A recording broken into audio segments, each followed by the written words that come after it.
Et bonjour à toutes et à tous, c'est Nobby. Et aujourd'hui on se retrouve pour une vidéo un peu spéciale puisque c'est un nouveau concept sur la chaîne qui va s'appeler Impression. Donc impression 2 secondes, je reviens.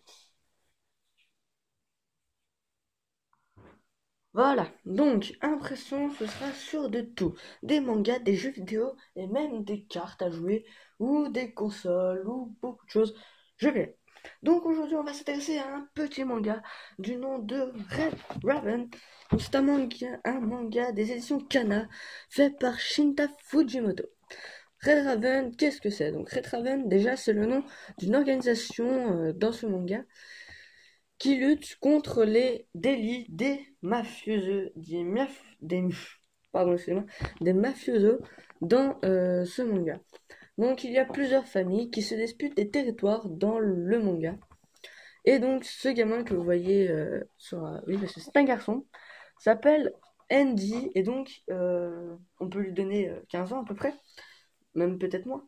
Et donc c'est un Red Raven, donc il doit tuer des gens quand ils ont commis un délit comme un port d'armes illicite, puisque les armes dans ce jeu dans ce manga s'appellent les skags. Les skags sont des armes avec numérotées, enfin ça peut être des armes qui ne sont pas numérotées mais qui ont des pouvoirs, ou alors des skags numérotés qui sont encore beaucoup plus puissants et qui peuvent faire beaucoup plus de dégâts, et donc c'est un plus gros délit que d'avoir des skags pas numérotés. Donc ce gamin recherche les gens qui sont en possession de Skags, puisqu'en fait, derrière son cache-œil, il a un Skags, et donc c'est un Skags humanoïde, puisque le chef de la famille Skags, donc des mafiosos, un peu particulier, puisque eux ne créaient que des armes, utilisaient des humains pour pouvoir voir si, en fait, parce que les Skags, c'est pour les humains, et si les humains étaient pour les Skags. Et si les Skags, en fait, étaient d'autres humains, mais version objet et armes. Et donc, voilà, c'est toute l'intrigue qu'il y a dans ce manga. Un jour, Andy va rencontrer une fille, donc Anna, qui est tout simplement la 4e chef de la famille Giordani. Donc, la famille Giordani qui a été beaucoup tuée par la famille Del où le chef de la famille Del est en possession d'un Skags. Et donc, le chef de la famille Delvecchio va être la première victime de Andy dans le manga, même si au tout début on voit que il va tuer toute la famille Bull-Châtier, qui va bien défoncer d'ailleurs. Donc, Red Raven, c'est un très bon manga. Après avoir combattu la famille Delvecchio, Andy va partir tout seul dans une autre ville, où c'est qu'il va découvrir la famille Caccini et la famille Bossi, où tout simplement les deux familles se disputent le territoire de la ville. Mais quand il va être accompagné, voilà, donc le borgne chasseur de tête, le Red Raven numéro 4, et donc dès qu'il va arriver dans la nouvelle ville, en fait, il va être accompagné donc d'un corbeau qui parle, normal. Et donc, voici le chef de la famille Bocci, donc des Bossi. Et donc, voilà, hein. Il a vraiment la classe, Andy. Donc Agama va lui demander de l'aider parce que c'est un peu le problème dans la ville. Personne n'a de force, donc il demande à Andy qui lui est fort pour les combattre. Donc il va détruire la famille Bossi et il va les battre. Donc il va rencontrer donc ce gamin, hein, c'est tout simplement un ami d'Andy dont je me rappelle absolument plus son nom, mais je crois que c'est... On en reviendra plus tard, ne vous inquiétez pas. Et donc tout simplement, voilà, le gars qui voulait l'accompagner pour le faire sortir de la ville, en fait, c'est un mec des Skags, un de la famille Skags, puisque, voilà, nous sommes des anciens membres de la famille Skags.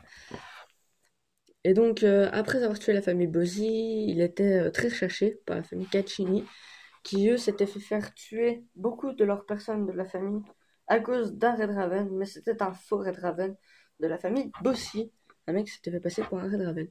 Et donc il a détruit carrément les 3 mecs. Enfin, il aurait pu les détruire, sauf qu'un homme avant lui les tue. Et donc, il s'appelle tout simplement Basile. Voilà, c'est Basile. Donc, il ressemble énormément au mec de Black Cat, avec son air, son chapeau et tout ça. Donc, il est habillé en blanc. Et on avait vu dans le, avant, pas mal avant dans le manga, voilà, à ce moment-là, qu'il allait vendre des objets à la famille, je sais plus, mais bon, c'est pas grave. Et donc, il me semble que c'est la famille Kachini, hein, il me semble, mais je suis pas sûre. Et donc, voilà, Monsieur Scarlatti, c'est le chef des Red Raven. Donc, en fait, ils ont envoyé une deuxième personne sur le terrain où est Andy, un deuxième Red Raven, donc le Red Raven numéro 2. Donc Basile en fait c'est la personne contre qui Andy s'était battu quand il était gamin, quand il était tout jeune. La famille Skaggs avait fait des expériences sur des enfants avec leurs objets. Et donc Andy lui il a un Skaggs dans l'œil, donc l'œil spécial, donc c'est qu'il peut voir de très loin. Et le mec là, donc Basile, il a un autre pouvoir, c'est de tout souiller, voilà. La main érosive. Ce Skaggs au numéro renversé peut ronger n'importe quelle matière. Donc voilà, sans arme, je ne pourrais pas le vaincre alors qu'il en a une. Et donc, c'est là que, eh ben, la famille Caccini commence à arriver. Donc, vous êtes ici sur le territoire des Caccini. Personne n'est autorisé à tuer, mis à part nous. Ça veut tout dire, hein. Et donc, le match est un peu interrompu. Et là, on voit un mec qui déboule avec un putain de cercueil de merde. Et donc, déjà, il voulait le liquider. Et puis, c'est là que le tombeau arrive.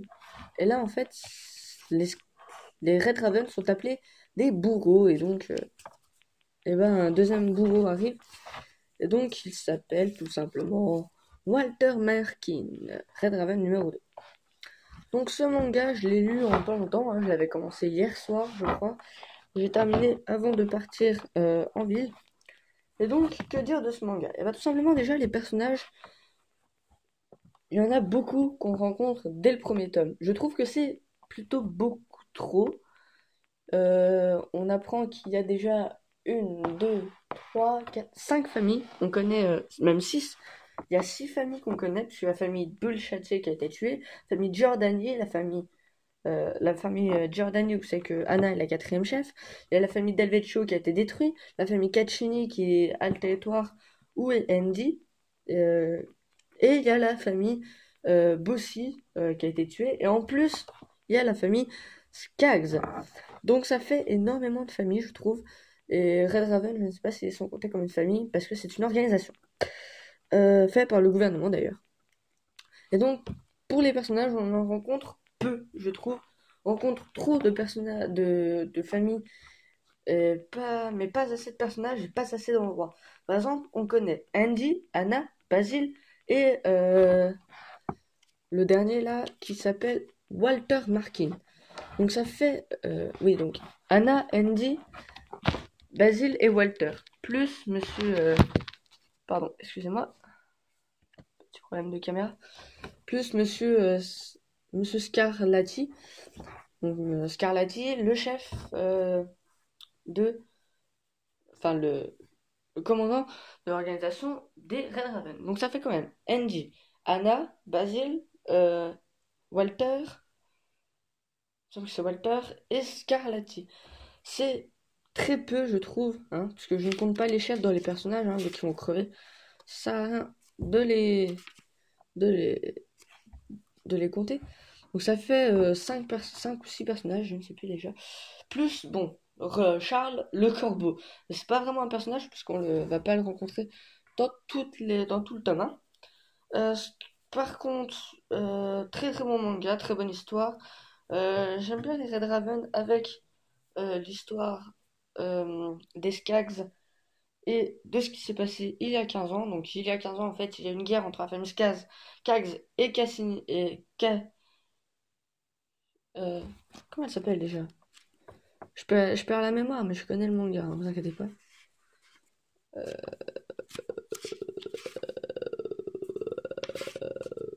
C'est Oh putain, c'est chaud ça. C'est marqué où? C'est marqué Kachini. Ouais, c'est Kachini, non? Et déjà, ils étaient dans Volta. Ah, pourtant, c'est marqué, hein, je sais. Des Kachini, voilà. Les Kachini, la famille Kachini. Et la famille Skaggs s'est combattue il y a 15 ans à cause du chef Kachini. Enfin, pas à cause, mais la chef, enfin le chef à ce moment-là des Kachini était contre les Skaggs. Il n'aimait pas trop comment se faisaient ses armes. Alors il y a eu un combat où le chef de la famille Skaggs a été tué. C'est pour ça que la famille s'est dissipée. Mais elle revient petit à petit en ce moment avec Basil qui est un peu un de la famille Skaggs. Donc, ce que j'ai aimé dans ce manga, c'est les endroits. Il y a pas mal d'endroits, enfin, il n'y a pas beaucoup d'endroits, mais il y a beaucoup de familles. Il y a peu de personnages, c'est dommage. Qu'est-ce qu'on peut dire? L'histoire est bien, un peu trop développée en fait dans le tome 1. Il y a trop de développement. On en apprend trop en fait sur le manga, parce que dans le tome 1, ce qui est un peu désavantageant pour la suite du manga. Donc, ce que je peux dire, bah, c'est que c'est un très bon manga que je vous conseille. Autre chose, c'est considéré comme un shonen. Personnellement, je le mettrais dans seinen. Après, c'est peut-être l'avis de chacun.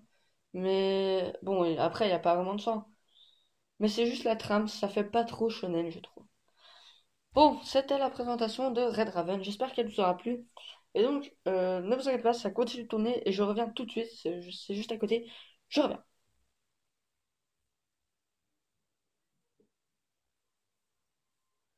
Voilà les gens. Donc, tout simplement, la prochaine impression manga, hein, c'est pas la prochaine impression, mais la prochaine impression manga, donc après Red Raven, j'espère que cette vidéo elle vous aura plu déjà pour Red Raven. Donc la deuxième impression manga, ce sera sur Détective Conan, le tome 1 de Kosho Ayoda. Voilà. Donc en tout cas, j'espère que pour Red Raven, ça vous aura plu. Et moi, je vous dis à la prochaine pour une prochaine vidéo impression ou pour une autre vidéo sur la chaîne. Je sais qu'il y a très peu de contenu, mais je suis désolé. Vraiment, la PS3, elle marche toujours pas, et donc je l'ai amenée dans un magasin. On va voir la réponse demain. Je sais, vous en foutez. Sinon, bah, 4 abonnés, c'est génial, hein. Je suis assez content, donc continuez à vous abonner et n'oubliez pas, commentez, mettez un j'aime et partagez. Plus commentez, parce que je vois aucun commentaire et donc ça me fait un peu peur. J'ai pas vos retours sur les chaînes, sur les vidéos, c'est dommage. Donc, je vous dis à plus pour une prochaine vidéo. C'était Nobi, salut tout le monde!